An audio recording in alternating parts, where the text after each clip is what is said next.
الشيطان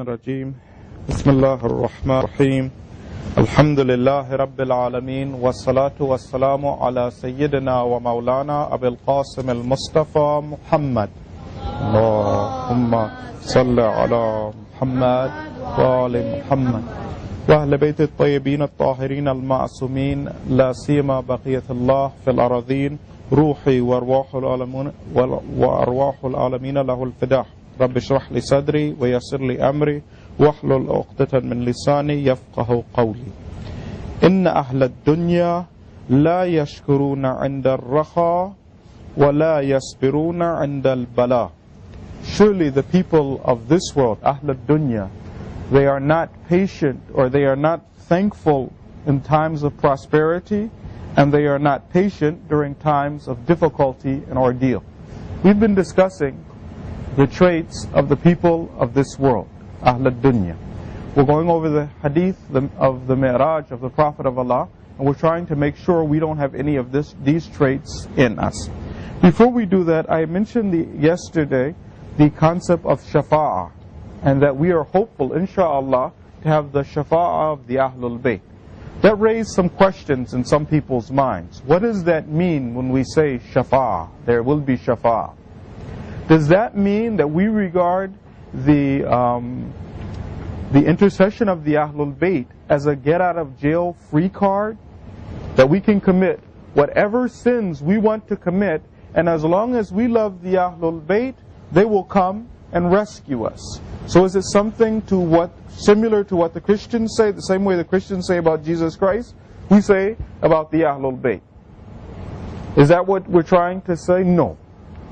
Not at all. What Shafa'ah is, first of all, let's just say, all of us are hopeful that Allah will grant us the opportunity to have Shafa'ah and intercession. What Shafa'ah is the intercession of the Ahlul Bayt, is that inshallah we will have enough, we'll have done good deeds.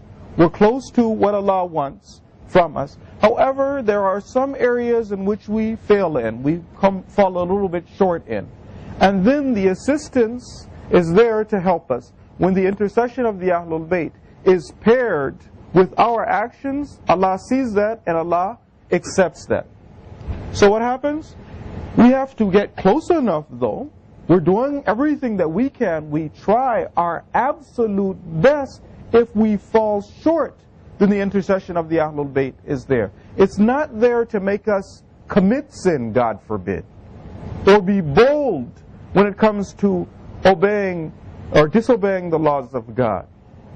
That inshallah the Ahlul Bayt are there, they have done good for me. Now I can sin and live the life of Yazid because Hussein has died.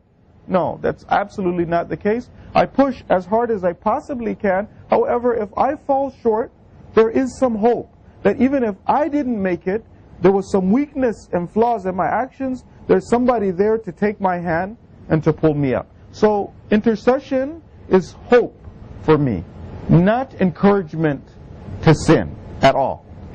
So that's one point. The other one is this. The Ahlul Bayt themselves, in hadith, they tell us, don't rely on our intercession.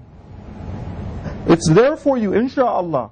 We all need it. We're all hopeful for it. We don't want to be people who preach against this Quranic and Islamic concept. There were people who would come to the Imam and talk about how you are fooling the people by talking about this intercession. You don't need to talk about an intercession. And the Imam got angry. He said, everyone needs intercession. Don't ever think that I'm so good I will get in if Allah deals with me justly. If Allah deals with me in justice, no, we really worried. No, there's a lot of mistakes, problems, things that we have. We're hopeful and we need this, but it's not a means for us or not a reason for us to take Allah's laws lightly. No, but that hope should be there. What's the hadith say? It says, لا تتكلوا على شفاعتنا. Don't rely on our shafa'ah. Don't relax and stop doing what you could do, counting on the idea that the Ahlul Bayt will come through for me. We have some of the hadith that suggests that while you're in the grave, even if you were somebody who inshallah is going to get shafa'ah, while you're in the grave, you're on your own. We have some hadith that suggests this. Again, we are hopeful, because they say the first people we see will be the Ahlul Bayt. But sometimes Allah, in order to purify us and get us ready for the next world and allow us to get that intercession, some people, Allah purifies them by allowing them to taste the results of their own sins in the grave. And He squeezes them and crushes them. Sometimes scorpions are in there. Sometimes people's graves become filled with fire, right? And they are punished and purified, and then yes, they will be able to get the shafa'ah of the Ahlul Bayt over there. So it's never a cause or reason for us to want to commit sin. Don't rely on it. The other one that we want to be real careful about is that there's some sins which cause you to not get shafa'ah and intercession. God forbid. There are some sins that if I do these sins, then the intercession which I desperately need, and I know I can't make it if God wants to be just with me. I'm not Amirul Mu'mineen, I know myself better. Yes, there's some ulama and some really pious people, but majority people like you and I, no, we are really in need of this shafa'ah. There are some sins though that cause you not to get intercession. I won't talk about some of these sins because, like for instance, one of them is if you are nasibi, if you have hatred of the Ahlul Bayt, if the inhabitants of the heavens and the earth were to intercede for you, it would not be accepted. But that's not a problem. There's some other sins which are quite possibly things that affect us. One of the sins that causes us not to get intercession is if we take our prayers lightly. This is from Imam Sadiq. This hadith, the Imam was about to die. The family had gathered all around the Imam. The Imam opened his eyes. It's the last time that they're going to see the Imam. Everybody waiting. The Imam's dying, crying, scared. And at this time the Imam gives this statement. Inna shafa'atana la tanalu mustakhaffin bis-salah. Surely our intercession will not reach those who take prayer lightly. Take prayer lightly? No. No shafa'ah, no intercession. This doesn't mean people who don't pray. People who don't pray, no, they have something different. The hadith of the Ahlul Bayt say that if you don't make salah, then you are kafir. If you don't pray, if that's a problem, I don't make Salatul Fajr, inshallah Allah is merciful, if you don't pray, that's the line between Iman and Kufr in some of the hadith. We're not talking about that. We're talking about somebody who does pray. He's a practicing Muslim, but he's not that serious about the prayer. Maybe sometimes he prays the prayer late, sometimes he doesn't make wudu correctly. Prayer isn't important in his life. Prayer takes prayer lightly. That person won't get the intercession of the Ahlul Bayt. Establishing the prayer, for those of us, inshallah, some of us, if we don't have children now, we will have children in the future. We want to get our children praying and praying regularly from the time they're 7 years old. One of the problems of the people, the inhabitants of hell, is that they don't pray. This is from Surah 74, and it's verse number 42. مَا سَلَكَكُمْ فِي سَقَرٍ. When you're in paradise, the inhabitants of paradise will be able to have conversations with the inhabitants of hell. The inhabitants of paradise will see the people in hell being tortured. You have hadith about these things. Anyhow, one conversation is this. What was it that led you to go to the hellfire? The first thing the inhabitants of hell say in this surah, قَالُوا لَمْ نَكُ مِنَ الْمُصَلِّينَ. We didn't pray. Right? Not praying, like I said, that's kufr if you don't do that. And the reason it's explained in the hadith is that if you commit zina, for instance, because the person asked the Imam, why is it that if I commit zina, which is like an open, terrible sin, and in Islam I get lashed, if I'm committing adultery, then I'm killed in Islam. Why is it that a person who commits zina isn't called a kafir, and a person who doesn't pray, meaning takes the prayer lightly, doesn't pray, is called a kafir? The Imam explained, he said that the person who doesn't pray leaves the prayer because he doesn't take the prayer as important. God isn't important. The person who's committing zina, God forbid that happen, they're overwhelmed by their lust, they make a mistake, they do something terrible. But the person who doesn't pray, Allah's not important. Allah says, if you don't pray, I'm going to punish you. Whatever. So, for that, it's called kufr. So, we're talking, though, about even if you take it lightly, if it's not the pillar of the deen for you, then you'll be one of the people who is not going to get the intercession of the Ahlul Bayt. And God forbid that happen, and we have to face Allah with His justice. Another one that can happen, and again is a sin. We need people to come forward. Salawat par Muhammad wa ali Muhammad. Brothers, please come forward.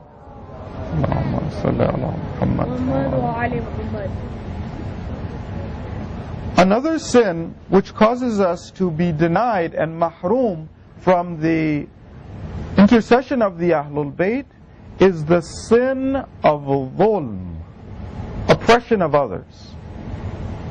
We have in the hadith that the Shaafaat of the Prophet of Allah and the Ahlul Bayt is for people who may have even committed some major sins. Inshallah, we don't die having not make tawbah though. Some people, they lose their iman before they go to the next world.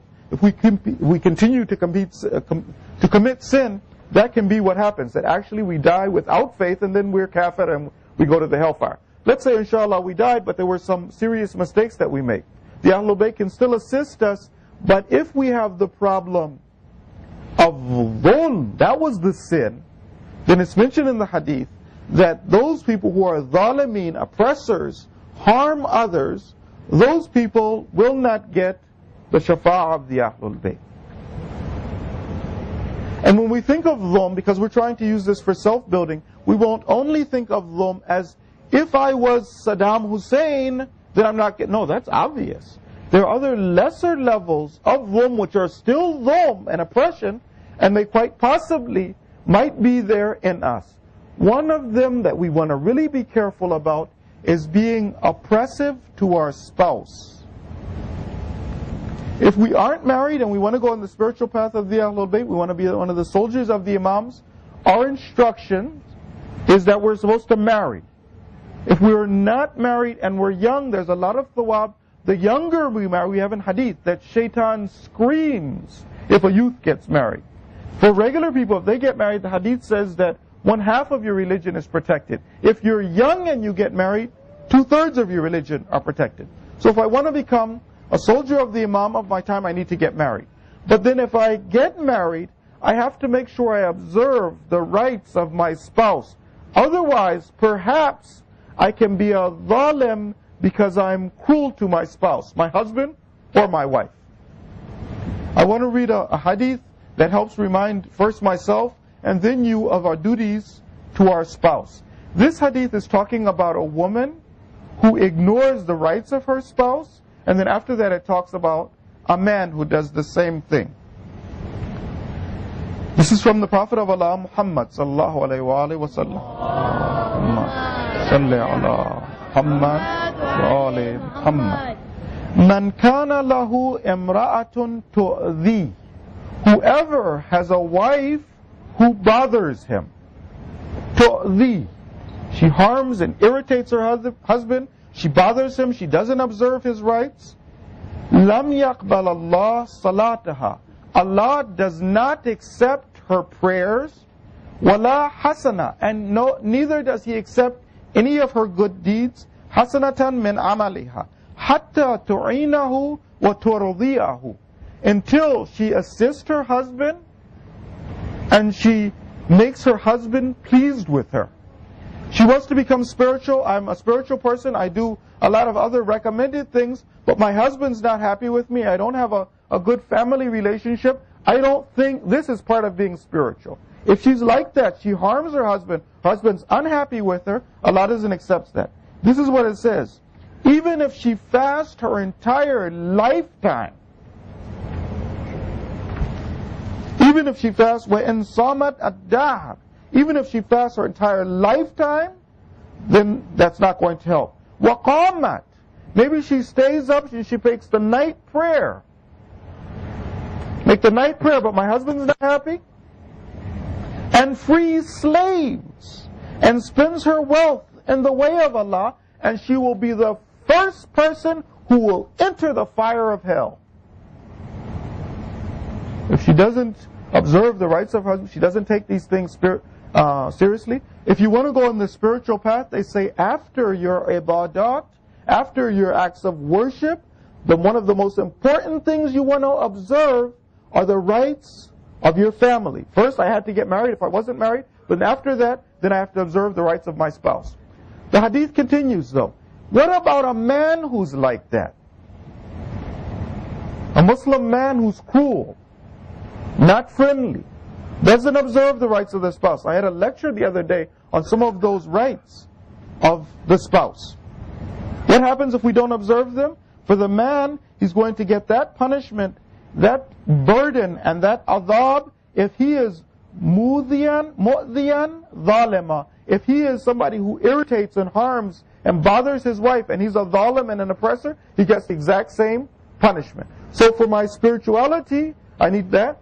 If I'm a zalim, God forbid that this is what is meant when, this is a verse of Quran. This is Surah 40, and it's verse number 18. مَا لِلظَّالِمِينَ مِنْ حَمِيمٍ وَلَا شَفِيعٍ يُطَاعٍ. The zalimeen, the oppressors, they have no friend, nor is there any shafi, any intercessor who will be obeyed when it comes to those zalimeen. God forbid that what is meant by this ayat of Quran is the dhulm to the spouse, and if we do, then that shafa is not there, and we may have to taste the fire of hell at least for a while, God forbid. Okay. So that was a little bit about intercession. It's not a get out of jail free card. It's there to provide us with hope, it makes us closer to the Ahlul Bayt, and it makes us keep trying. If I fall short, the Imam is there to help me and to assist me. Back to our own discussion. Yesterday we talked about the concept of patience. Not patience, being grateful. Today we want to talk a little bit about patience. Send the salawat, please.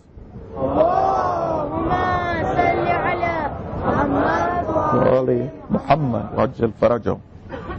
وَلَا يَصْبِرُونَ عِنْدَ الْبَلَاءِ. The people of the dunya are people who are not patient when Allah sends down trial, afflictions, ordeals.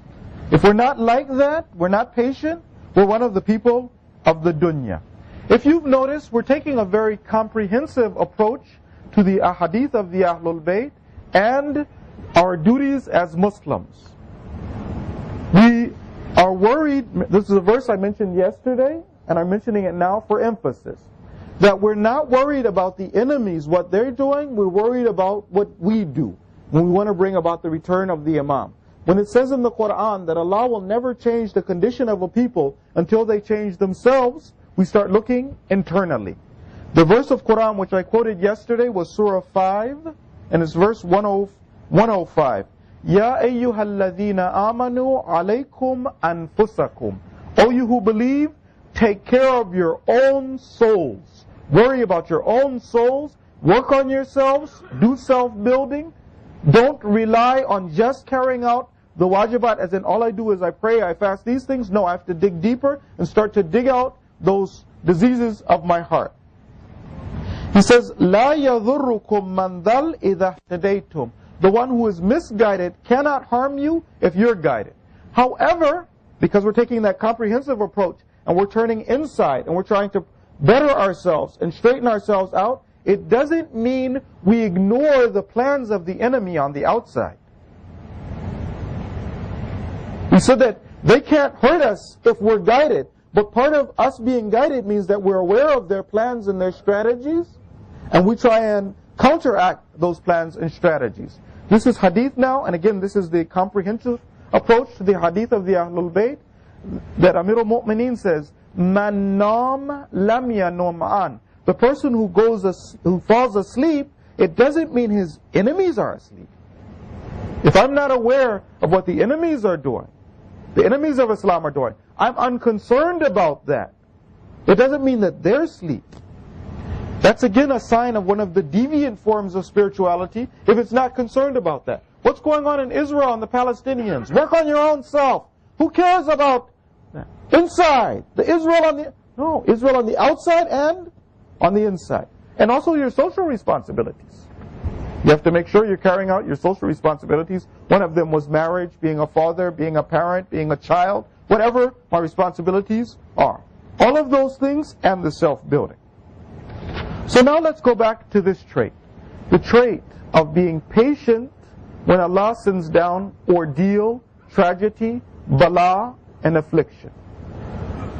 Before I get into the ordeal part of it, the part of suffering and misery and affliction that Allah cast on the believers, before we start talking about that, let's go over this Quranic concept, and that is that every situation, good or bad, in the words of Quran, is considered to be trial. Allah's always trying you, no matter what it is, no matter if you're blessed and you're happy and you have everything going your way, or bala, which we will be talking about in that way. Let me quote the verse of Quran for you. This is Surah 21 and it's verse 35. وَنَبْلُوكُمْ بِالشَّرِّ وَالْخَيْرِ فِتْنَةً. We test you with shar, evil, and khair. Evil and good.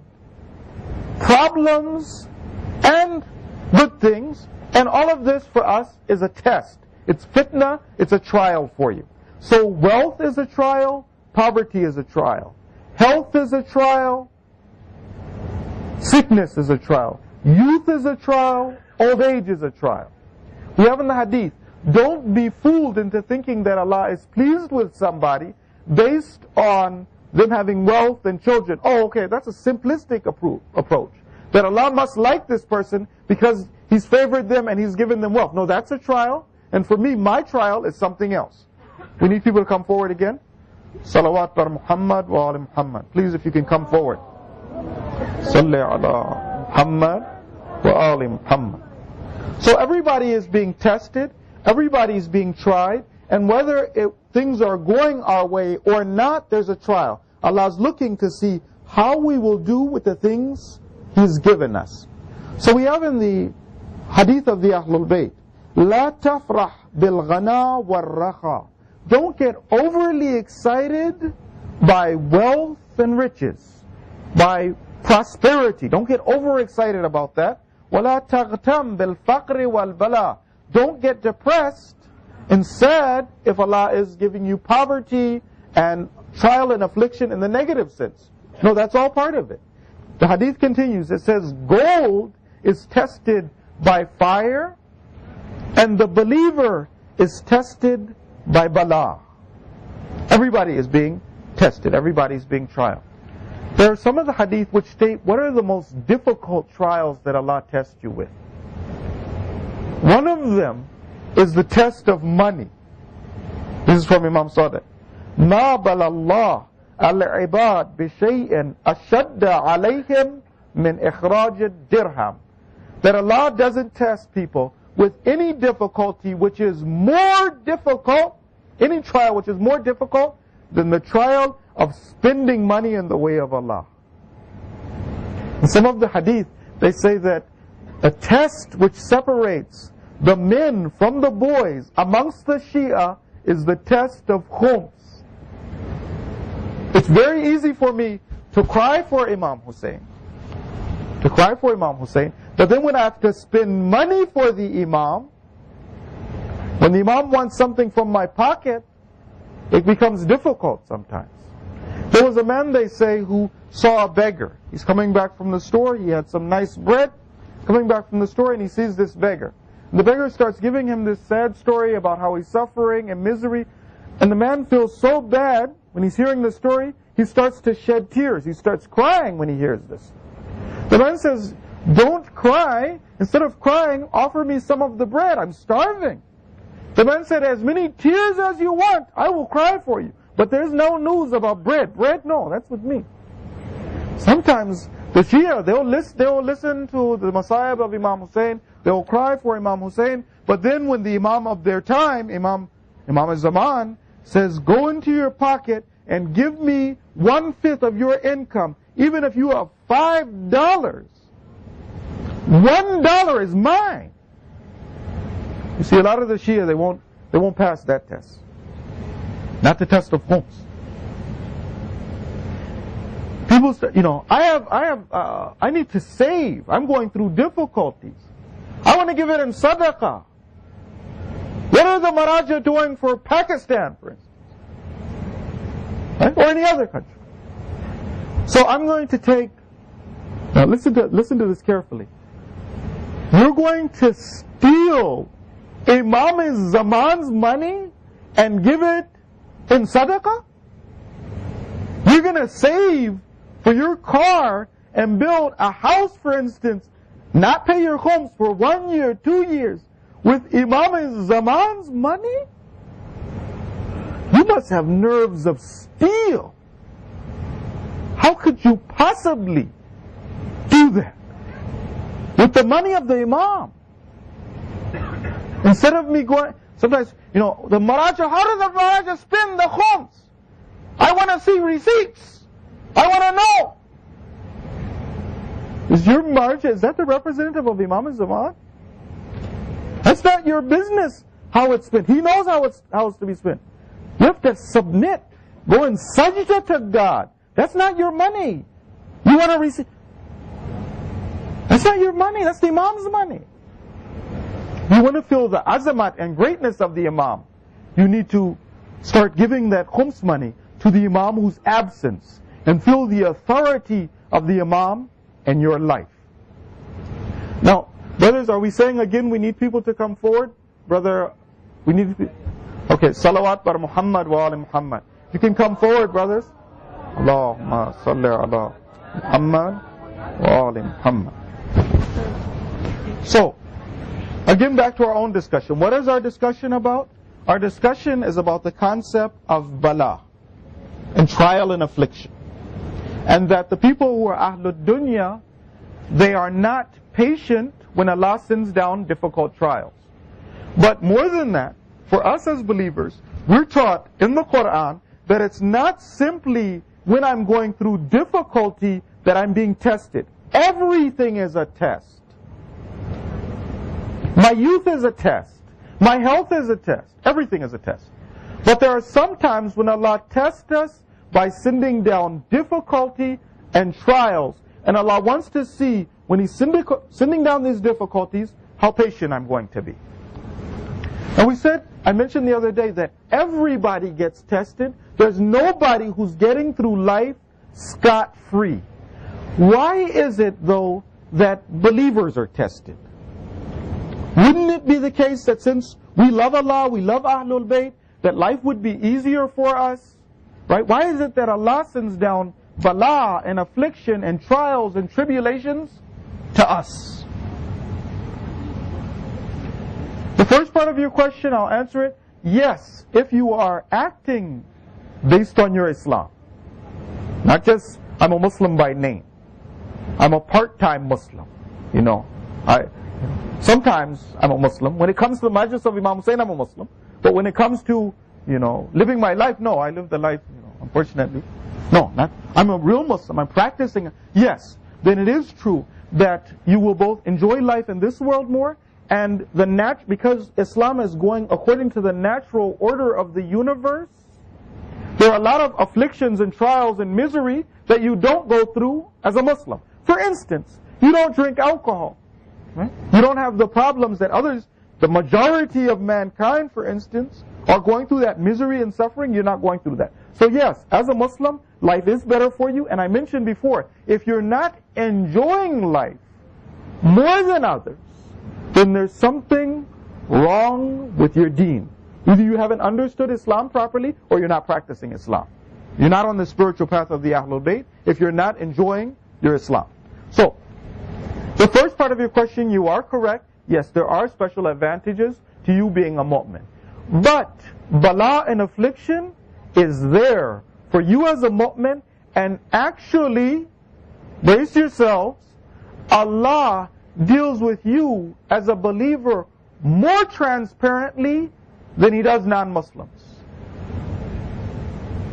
Bala and affliction for you is more, in some ways, more transparent than it is for non-Muslims. Why is that?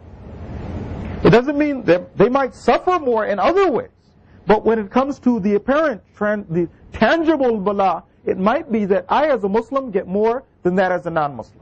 Why is that? Because Allah loves us. Let me read you some of the hadith. This is a hadith from Imam Sadiq alayhi salatu wasalam. Allahumma salli ala Muhammad wa ali Muhammad. إذا أراد الله عز وجل بعبد خيرا. If Allah wants something that's good for a servant, right? Allah loves the believers. If Allah wants what is good for the servant, and that servant, God forbid, commits a sin, فَأَذْنَبَ ذَنْبًا, the believer, the mu'min, commits a sin, تَبِعَهُ بِنِقْمَةٍ, Allah will send down a punishment for that mu'min. وَيُذَكِّرُهُ الْإِسْتِغْفَارِ, and Allah will remind him that you need to make istighfar. One of the reasons for bala is admonition and to give us lessons. Why is it that Allah is transparent with us? If we make a mistake, you'll see very quickly, sometimes, especially if we're very practicing Muslims, we'll make some mistake and very quickly we'll see something terrible happen. Then we start to look at our own personal lives, we say, oh right, I did this and quickly God showed me. Why is it? My business failed. My house burned down. Why is it? Allah, this is what, if Allah wants what's good for you, He will quickly respond and He will punish you in this world. يُذَكِّرُهُ الْإِسْتِغْفَارِ. When that happens, I quickly remember to make istighfar. If God doesn't love you, what happens? Sometimes when God doesn't love you, you'll commit sins, and then Allah will make life better for you. Things start to get good. Doors start to open up. I'm committing sin. I'm violating Allah's laws. I have haram in my store. And alhamdulillah, I'm just making money. And then that's a sign. That's a real bala there. The loving bala of Allah is the one He sends you a smack on the back of the head. He wakes you up. You make istighfar. You turn yourself around. That's love. If He doesn't love you, He saves it for you. Things start to get good. You're healthy. You're strong. Alhamdulillah. Sometimes, if Allah really doesn't like you, He'll even make death easy for you. You die relaxed, and then Allah takes it all out on you over there. He doesn't remind you that you need to make istighfar. If He loves you, He'll respond quickly and He'll punish you and show you that no, you're doing something wrong. So that's one of the reasons.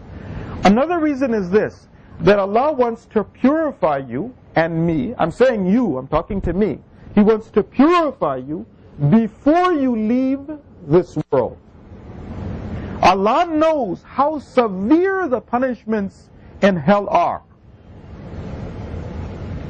Even if we hear the verses of Quran, we don't think of it when they says over there that Allah will burn you in hell and He'll make your skin grow back and burn you again. That you'll never die over there. You'll be screaming, begging Allah to kill you in hell. And Allah won't kill you. And this is just the hellfire, the lower level of the hell that's not about our akhlaqi traits. That's something else. We look in 40 hadith of Imam Khomeini, what hell is really like. Start to hear some of those things. So Allah knows how terrible it is for you. Allah doesn't want to punish you over there, so He'll take it out to you, on you in this world. Bala. This is the hadith. This is from Imam Ali alayhi salatu wassalam. Allahumma salli ala Muhammad wa ali Muhammad. ما عاقب الله عبدا مؤمنا في هذه الدنيا. It is not the case that Allah punishes a believer, right? He makes him suffer in this world for one of his sins, إِلَّا كَانَ اللَّهُ أَحْلَمْ وَأَمْجَدْ وَأَجْوَدْ وَأَكْرَمْ مِنْ أَنْ يَعُودَ فِي عِقَابِهِ يَوْمَ الْقِيَامَةِ. Allah is too kind, too merciful, too clement.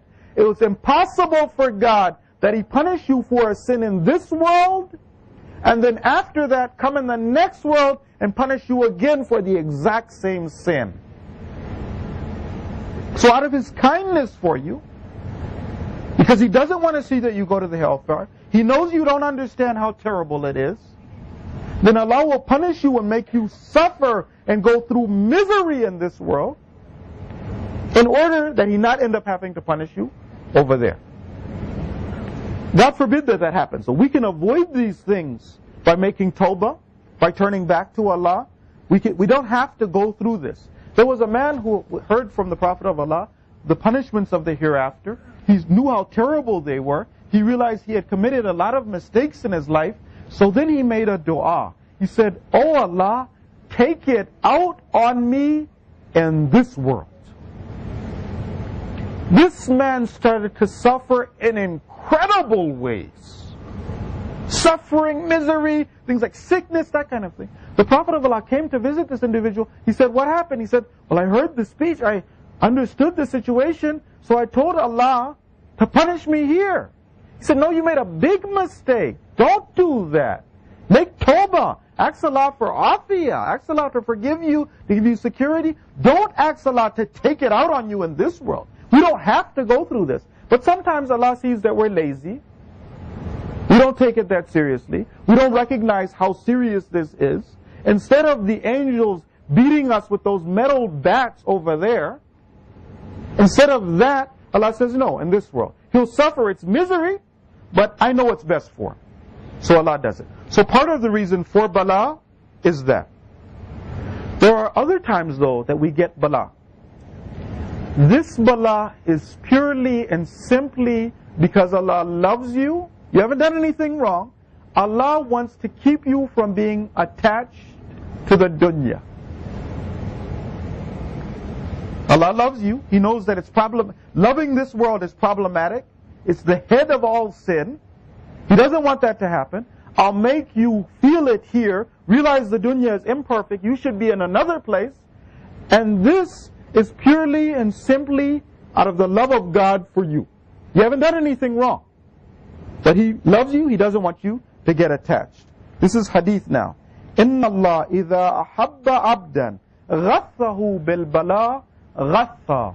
If Allah loves a servant, He immerses him in bala, in trial and affliction. Allah doesn't want you to get attracted to the dunya. We have in the hadith that the closer you are to God, the more you get bala in this way. But again, if there's bala in this way, we shouldn't get scared then. I hear this hadith, I'm like, well, you know what I'm going to do? Thank you for telling me that, Shaykh. One thing I'll remember now is I'm not going to get close to Allah, because if I get close to Him, then the No. We don't think it that way. No. If Allah sends down bala, He also sends down assistance. If Allah sends down trial, right? There's help there. Innamal usri yusra. Right? Allah has a special interaction with those awliya of Allah. No. I'll give you an example that I found was really beautiful. We have in the hadith of the Ahlul Bayt that 40 days don't go by without the mu'min being afflicted. At least once in 40 days, if you're a mu'min, then Allah will try you in some manner. He'll do something. So now if I'm a believer, remember the hadith of the Ahlul Bayt say that an affliction can be something so tiny you get scratched, right? Right? Just something small. You slam your hand in a door, for instance, or something tiny, right? Something, slamming your hand in a door, that might be kind of difficult, but I mean, like, a small something. That's a bala though, it's difficult. Somebody shouts at you. Your boss is unhappy with you at work. Your parents unjustly say something, right? Something small happens. This is a bala. The mu'min, it is going to happen once at least every 40 days. So if I have this special relationship with Allah, I use this bala as a sign that I'm a mu'min.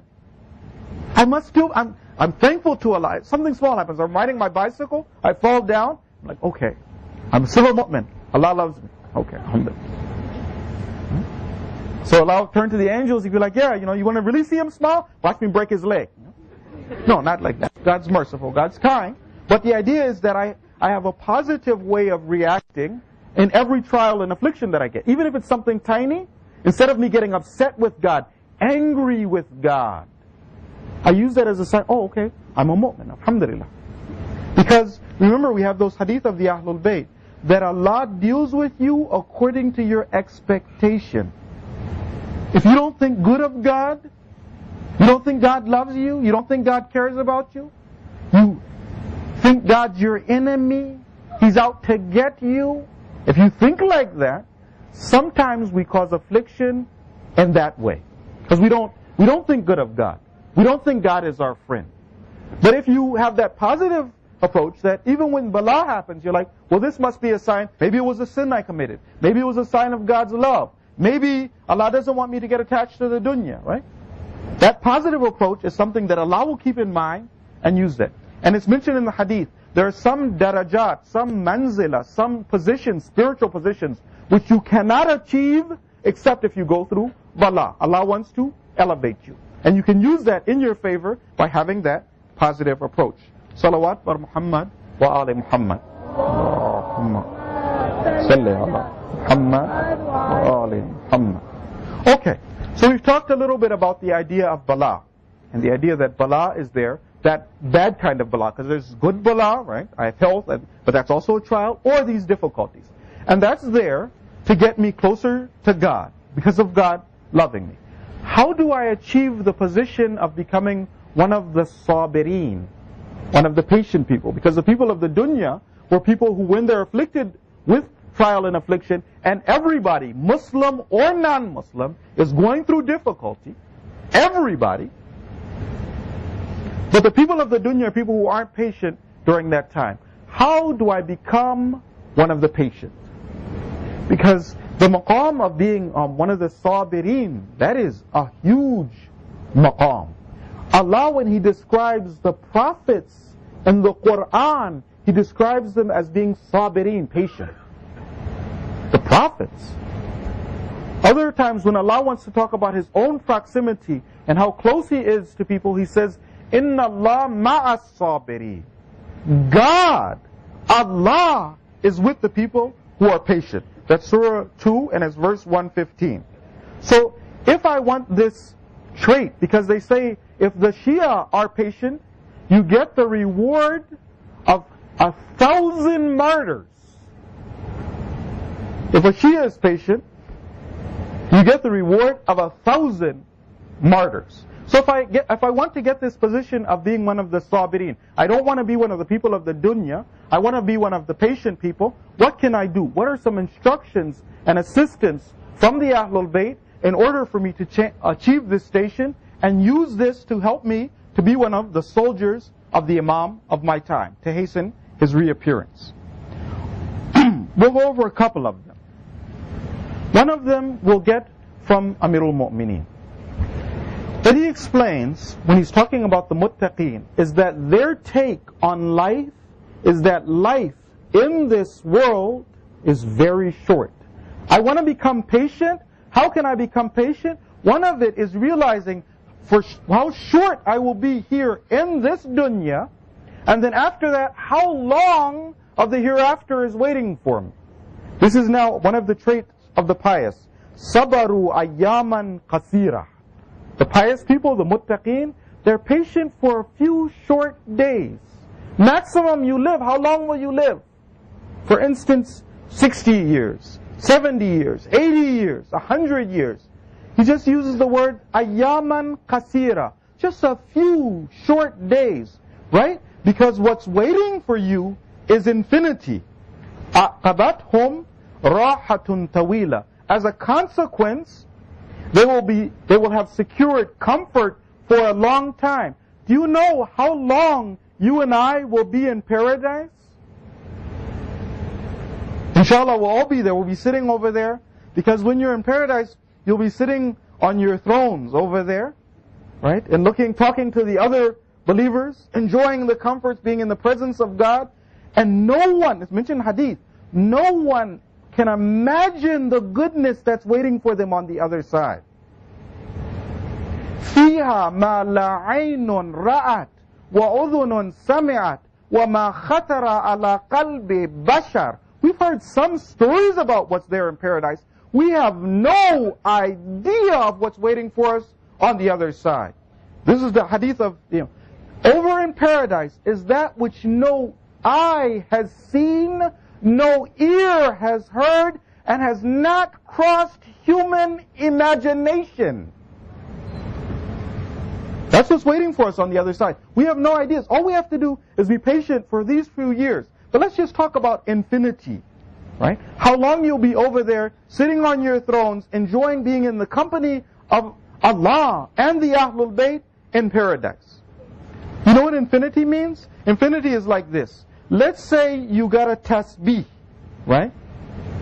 A tasbih. You're in paradise, you're sitting there. You're in paradise. And you started counting by the billion, right? 1 billion years. 2 billion years. You know how long a billion is? Big. 1 billion years. 2 billion years. You're counting your time to see how long it'll be you're in paradise. And you counted forever by trying to subtract it by billions. You're never going to come to that time. You'll be there for eternity. Right? So, and if you compare eternity with 60 years, even 100 years, it's just a few short days. I want to be patient. Realize it's going to be over in a minute. It's going to be over in a minute. I'm going through difficulty. Financial times are not so good right now. The economy, it's going to be over. Maximum, it'll last till the end of my days. I know it doesn't, but maximum. Then I'll go, and then after that, that comfort and ease is waiting for me. So one of the ways is having that approach to the life of this world. This world is short, no matter how long it is. That's one. There's another way, though. If I want to become patient, one way is to develop a better relationship with Allah subhanahu wa ta'ala. If I were to know God better, Allah better, realize how kind Allah was, it will be easier for me to bear with the difficulties that I'm going through in this world. Let me give you an example, and then after that we'll go to the ayat. Sometimes we're a stranger when it comes to Allah subhanahu wa ta'ala. We're a stranger. We don't know how much Allah cares, and therefore we react badly. They say there was a woman, she was in the airport waiting to catch her flight, so she's tired, she's sitting there, and then she bought herself some cookies, so she's sitting down in the airport, reading her book, she has some cookies. There's a stranger sitting next to the woman, and the stranger reaches over and takes one of the woman's cookies. So the woman looks nervously, like, I'm sitting in the airport, what is this? He's taking one of my cookies. She eats one more cookie. The stranger reaches in and gets another cookie. The woman gets so angry, she's now really upset. The stranger, she's about to get the last cookie, the stranger offers her the box of cookies. She gets so indignant, she gets up and she walks off and she goes inside the plane. When she's inside the plane, how is such a strange, evil person? She goes and she opens her purse and she sees in her purse there's an unopened bag of cookies. She was eating somebody else's cookies, the stranger. Sometimes Allah is a stranger. I don't know why Allah is doing things. So I'm a stranger to Allah and I react very badly to Allah and what He's doing. Listen now to the verses of Quran. This is in Surah 9 and it's verse number 51. قُلْ لَنْ يُصِيبَنَا إِلَّا مَا كَتَبَ اللَّهُ لَنَا. What did we say? I'm going to achieve the state. I'm working on myself to achieve the state of being pious, not pious, but patient, sabir, by developing a good relationship with Allah subhanahu wa ta'ala. Now what does the verse say? Say, the Prophet of Allah talking to us, say, nothing will befall us except that which God has written for us. Nothing will befall us except that which God has written for us. Huwa Maulana. Allah's our master. He's our Mawla. Allah cares about us. Allah cares about us. You have in the other verses of Quran that لا يكلف الله نفسا إلا وسعها. Allah doesn't place any burden on a soul except to the extent of its ability. God will only give you a test, an affliction to the extent of ability. He's not going to break you. He's not going to kill you with this. You know how we say whatever doesn't kill me makes me stronger? Right? I go through these bala and these afflictions knowing that God is the one who sent them. Because whatever bala I'm facing, even if it's another human being who's doing this, even if another human being comes and they're the one who's harming me, it doesn't mean that I'm not supposed to respond. I do respond. I defend myself. I try and rectify the situation. But I realize, actually, it's Allah who sent down that bala. He's the one who made this individual do this. So, keeping that in mind, Allah is the one who cares about me. Now we go to the hadith of the Ahlul Bayt. Again, a man comes to the Imam when he's on his deathbed. He sees the Imam, he's very weak, he's been poisoned, he's about to die. He starts to cry when he sees the Imam. Imam says, why are you crying? He says that, how can I not cry when I see you in this situation? He says that, don't you know that it's the case that the decree of Allah is always in the favor of the mu'min? This goes back to that relationship with Allah. The decree of Allah, the divine order, is always in your favor. The hadith continues. It says, whether you own the east and the west, or you're cut to pieces, that bala or that affliction that you're going through, it's actually in your favor. We talked about some of the hadith explaining why it's in your favor. So if I realize that, there's something Allah's teaching me. You have in hadith, they say that in everything you see there's admonition. Everything you see there's a lesson. I'm going through trial and affliction. There's something I can learn from this. Right? It's in my favor. Allah loves me. Allah cares about me. If I go through this approach when it comes through bala, it'll be easy for me to be patient. Allah's doing this to me for a reason. It's there to help me. There's something I've got to learn about this. So what they say, this is from Amir al-Mu'mineen. He says, Aslu sabr husnul yaqeen billah. The root of patience is to have that beautiful certainty and yaqeen about Allah subhanahu wa ta'ala. Believe that Allah is on your side. Know that from the bottom of your heart, Allah cares about you. Allah is there to assist you. Allah is your greatest friend. That personal relationship is one that will save us and keep us on the right path. Inshallah, Allah make us one of the patient. Allah make us one of the patient. I want to talk now about the patience and the trials of Imam Hussein in Karbala. The trials that were so difficult that Imam Hassan, just thinking about those trials, said, La yawm ka yawmaka ya Aba Abdullah. There is no day like your day, Imam Hussein. These trials were so difficult. I want you, instead of to take with the eyes of your heart, to travel with me to Karbala, to the desert of Karbala, to the time when all of the companions have been killed. See yourself on that desert, blood smattered, and the Imam is there. You're watching this situation unfold. All of the companions have been killed. Now it's only the members of the Ahlul Bayt left. The Ahlul Bayt, the Bani Hashim, they were competing with one another for the opportunity to sacrifice themselves in the way of the Imam, till finally the time came for Qasim. There's only one time in Karbala that they say that the Imam, the tragedy was so difficult, he fainted when he saw this. In the time when Qasim came and he offered himself to the Imam, they said that Nazar al-Hussein ilay, Hussein looked at him and he couldn't help but to embrace this young man. This is the yatim of Hazrat Muslim, of Imam Hassan. He had raised him from the time he's 4 years old. He's not even baligh now. This young man, this little guy, he comes to the Imam, not even baligh yet, and he's trying to offer himself to sacrifice himself for the Imam. The Imam refused. He asked the Imam. They started to embrace each other at first. They cried so much, both of them passed out. When they woke up, then Qasim again, he starts asking his Imam, please, Imam, give me a chance to fight for you. فَأَبَى الْحُسَيْنَ أَنْ يَأْذَنَ اللَّهِ. Imam Hussein said, no, I can't give you permission. They said after that, the boy went and he started to kiss his uncle's hands and his feet. Ma'azal yuqabbil, he kept kissing the Imam's hands and feet till finally the Imam gave him permission. Qasim went out, the tears still on his face. He's crying, and he now goes out to the battlefield.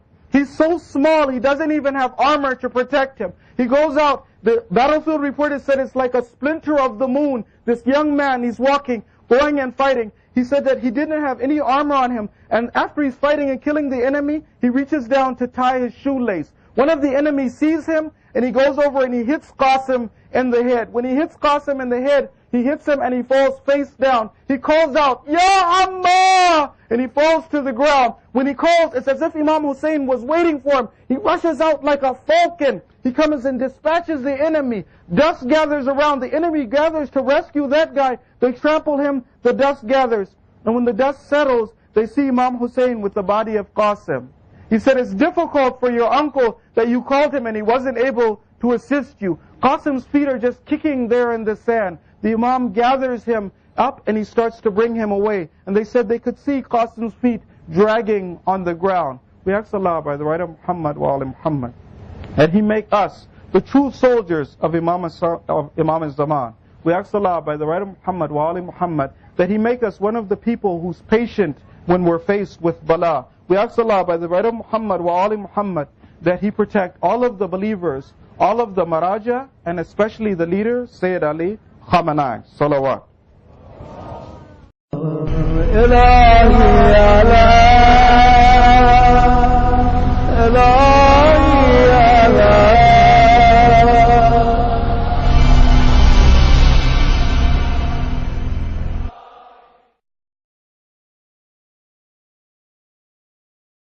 الشيطان الرجيم بسم الله الرحمن الرحيم الحمد لله رب العالمين والصلاة والسلام على سيدنا ومولانا أبي القاسم المصطفى محمد اللهم صل على محمد وآل محمد وأهل بيت الطيبين الطاهرين المعصومين لا سيما بقية الله في الأراضين روحي وأرواح العالمين له الفداء رب اشرح لي صدري ويسر لي أمري واحلل عقدة من لساني يفقه قولي إن أهل الدنيا لا يشكرون عند الرخاء ولا يصبرون عند البلاء.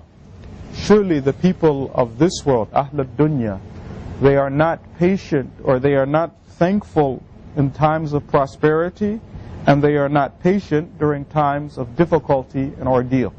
We've been discussing the traits of the people of this world, Ahl al-Dunya. We're going over the hadith of the Mi'raj of the Prophet of Allah, and we're trying to make sure we don't have any of these traits. Actions, Allah sees that and Allah accepts that. So what happens? We have to get close enough though. We're doing everything that we can. We try our absolute best. If we fall short, then the intercession of the Ahlul Bayt is there. It's not there to make us commit sin, God forbid, or be bold when it comes to obeying or disobeying the laws of God. That inshallah the Ahlul Bayt are there, they have done good for me. Now I can sin and live the life of Yazid because Hussein has died. No, that's absolutely not the case. I push as hard as I possibly can. However, if I fall short, there is some hope that even if I didn't make it, there was some weakness and flaws in my actions, there's somebody there to take my hand and to pull me up. So intercession is hope for me, not encouragement to sin at all. Just one point. The other one is this. The Ahlul Bayt themselves, in hadith, they tell us don't rely on our intercession. It's there for you, insha'Allah. We all need it. We're all hopeful for it. We don't want to be people who preach against this Quranic and Islamic concept. There were people who would come to the Imam and talk about how you are mixed in us. Before we do that, I mentioned yesterday the concept of Shafa'ah, and that we are hopeful, insha'Allah, to have the Shafa'ah of the Ahlul Bayt.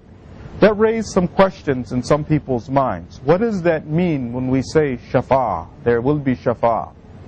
Does that mean that we regard the intercession of the Ahlul Bayt as a get-out-of-jail-free card, that we can commit whatever sins we want to commit, and as long as we love the Ahlul Bayt, they will come and rescue us. So is it something similar to what the Christians say, the same way the Christians say about Jesus Christ, we say about the Ahlul Bayt? Is that what we're trying to say? No, not at all. What Shafa'ah is, first of all, let's just say, all of us are hopeful that Allah will grant us the opportunity to have Shafa'ah and intercession. What Shafa'ah is the intercession of the Ahlul Bayt, is that inshallah we'll have done good deeds.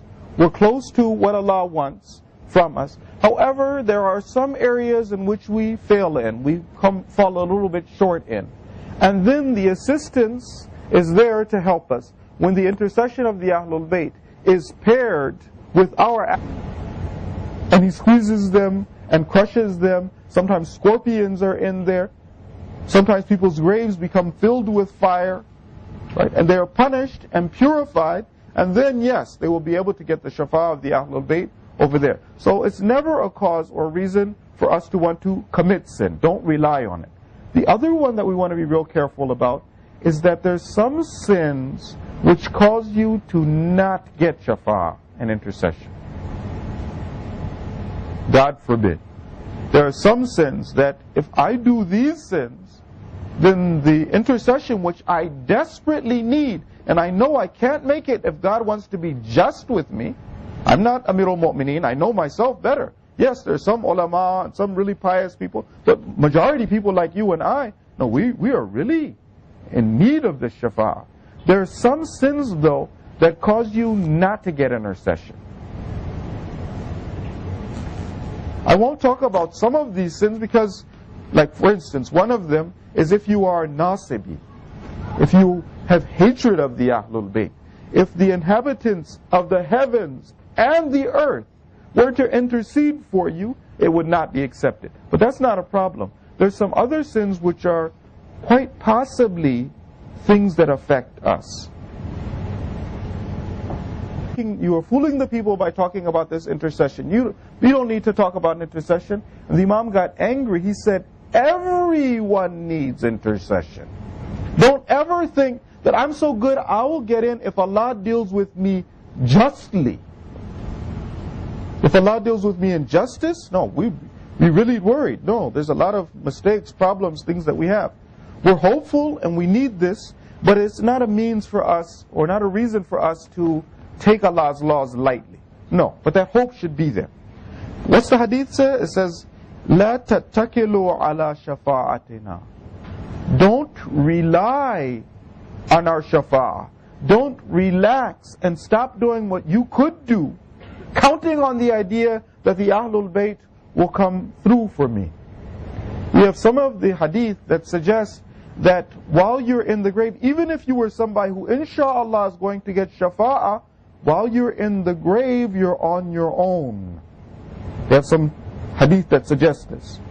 Again, we are hopeful because they say the first people we see will be the Ahlul Bayt. But sometimes Allah, in order to purify us and get us ready for the next world and allow us to get that intercession, some people Allah purifies them by allowing them to taste the results of their own sins in the grave.